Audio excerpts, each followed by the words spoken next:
नमस्कार दोस्तों। तो आज के इस वीडियो में हम लोग प्रतिशत को निकालने सीखने वाले हैं। तो यह काफ़ी इम्पोर्टेंट वीडियो है। इस वीडियो में मैं आपका प्रतिशत का जो भी डाउट है सारा क्लियर करने वाला हूं। तो चलिए हम लोग वीडियो को स्टार्ट कर लेता हूं। तो इस वीडियो में मैं 5 क्वेश्चन लिया हूं और पांचों क्वेश्चन अलग अलग प्रकार का है। तो इस वीडियो में पांचों क्वेश्चन अलग अलग प्रकार का है और अगर पांचों प्रकार के आप लोग सीख जाते हो तो आपका जो भी प्रतिशत में जो भी डाउट है सारा सारा क्लियर होने वाला है। तो चलिए हम लोग एक नंबर को बनाते हैं। तो एक नंबर क्या है? 160 का 10%। तो चलिए एक नंबर को सॉल्व करेंगे हम लोग। तो पहला क्वेश्चन क्या है? 160 का 10%। प्रतिशत को हम लोग इस प्रकार से सूचित करते हैं, ठीक है। तो चलिए इसको हम लोग सॉल्व करेंगे। तो 160 गुना 10/100। तो 100 कैसे हो गया? प्रतिशत का मतलब क्या होता है? 100 होता है। प्रतिशत को हम लोग हटाएंगे तो नीचे बटे में हमारा 100 आएगा। अब ये जीरो से ये जीरो कट जाएगा और ये जीरो से ये जीरो कट जाएगा। अब यहाँ पे 16 हो गया और यहाँ पे 1 हो गया। तो 16 को 1 से गुना करेंगे तो कितना हो जाएगा? 16 ही हो जाएगा। नीचे 1 तो नीचे 1 का कोई मान ही नहीं होता है।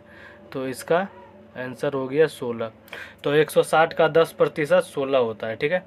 चलिए अब हम लोग नेक्स्ट क्वेश्चन को देखते हैं, दूसरे नंबर क्वेश्चन को। अब दूसरा क्वेश्चन क्या है? 3000 का 5%। इसमें हम लोग ब्याज का भी हिसाब किताब कर सकते हैं।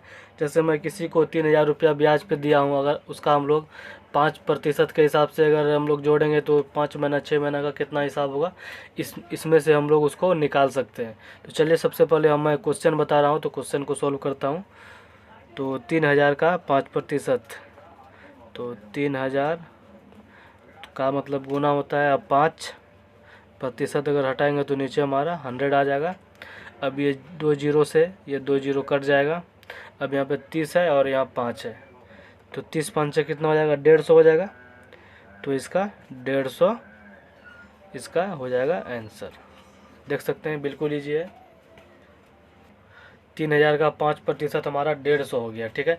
इसी प्रकार से हम लोग ब्याज का भी हिसाब किताब कर सकते हैं। अगर आप लोगों को ब्याज का हिसाब किताब के बारे में वीडियो चाहिए तो आप में कमेंट करिएगा, मैं डिटेल्स में उसका वीडियो बना के आपको दे दूंगा। तो चलिए हम लोग तीसरे नंबर क्वेश्चन को देखते हैं। अगला क्वेश्चन क्या है? 40% का 10%। हम लोग प्रतिशत का प्रतिशत कैसे निकालेंगे?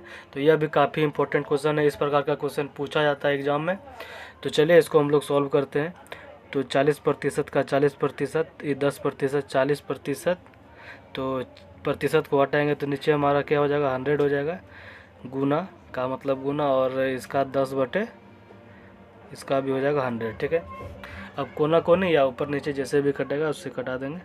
ये 1 जीरो से 1 जीरो कट जाएगा, ये 1 जीरो से 1 जीरो कट जाएगा। 4 से कितना बार में कटेगा? 25 बार में। 100 कितना बार में कटेगा? 25 बार में। तो ऊपर हमारा कुछ नहीं बचा, 1 बचा।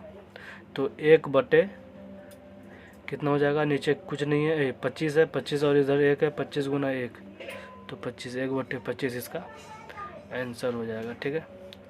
40% का 10%, 1/25। इसको अगर हम लोग भागा करेंगे तो पॉइंट में आंसर आएगा, तो वही पॉइंट का आंसर हो जाएगा, या ये भी आंसर इसका सही है। चलिए हम लोग चौथे नंबर को देखते हैं। तो चौथा प्रश्न क्या है हमारा? 40% को भिन्न में बदलिए। ये हमारा प्रतिशत दिया गया है, इसको भिन्न के रूप में बदलना है, यानी बटे में बदलना है, ठीक है। तो चलिए किसी भी प्रतिशत को भिन्न में बदलने के लिए आपको एक पॉइंट याद रखना पड़ेगा। वो पॉइंट क्या है उसको हम लोग लिख देते हैं। किसी भी प्रतिशत को भिन्न में बदलने के लिए किसी भी प्रतिशत को भिन्न में बदलने के लिए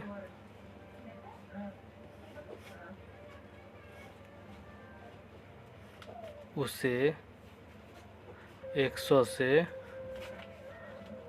भाग देना पड़ता है, भाग देना पड़ता है। तो यहाँ पे हमारा प्रतिशत है, इसको हम लोग भिन्न में बदलेंगे तो उसे क्या करना पड़ेगा? 100 से भागा करना पड़ेगा। चलिए हम लोग देखते हैं, इसको सॉल्व करेंगे। तो 40% है इक्वल टू 40 बटे क्या हो जाएगा? 100 हो जाएगा।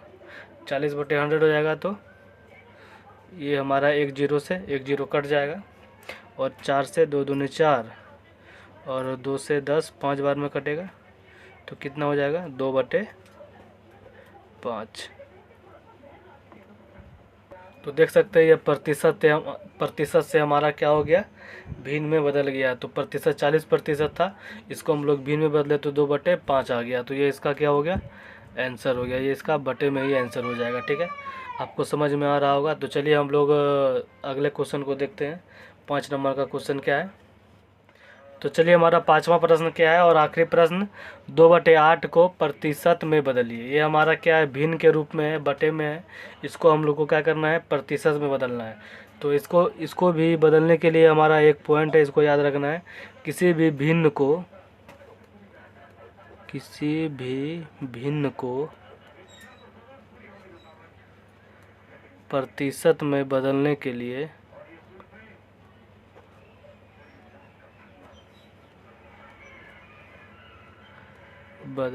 लिए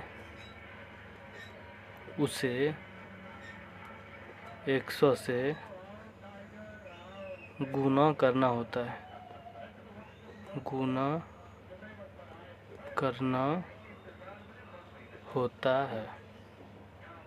तो इस पॉइंट को आपको याद रखना है। इसी पॉइंट के आधार पर ये हमारा प्रश्न बनेगा।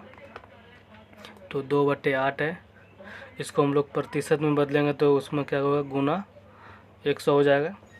अब चलिए कोना कोनी कटा लेते हैं, अगर कट रहा है तो। 2 से 2 चौका 8, 2 से 100 कटेगा 50 बार में, फिर ये 2 से कटेगा। मैं आपको छोटा से कटा के दिखा रहा हूँ स्टेप बाय स्टेप। 2 दूनी 4, और ये 25 बार में कटेगा, 25 दूनी 50। अब ये 2 से 2 कट जाएगा। अब ऊपर में हमारा क्या बचा, सिर्फ 25 बचा, नीचे हमारा कुछ नहीं बचा। तो ये हमारा क्या हो गया, 25%। ये इसका क्या हो गया, आंसर हो गया। तो ये हमारा भिन्न के रूप में था, इसको हम लोग क्या किए, प्रतिशत में बदले। तो ये हमारा 25% जिसका आंसर आ गया। तो देख सकते हैं, मतलब प्रतिशत में जिस टाइप का भी क्वेश्चन पूछा जाता है, मैं आपको सारा टाइप का क्वेश्चन इस वीडियो में बताया हूँ। यह वीडियो आपको कैसा लगा आप में कमेंट करके ज़रूर बताइएगा। अगर वीडियो अच्छा लगा हो तो वीडियो को लाइक कर दीजिएगा, और चैनल पर नए हो तो चैनल को भी सब्सक्राइब कर लीजिएगा। तो मिलते हैं इसी प्रकार से अगले नेक्स्ट वीडियो में। तब तक के लिए जय हिंद, वंदे मातरम।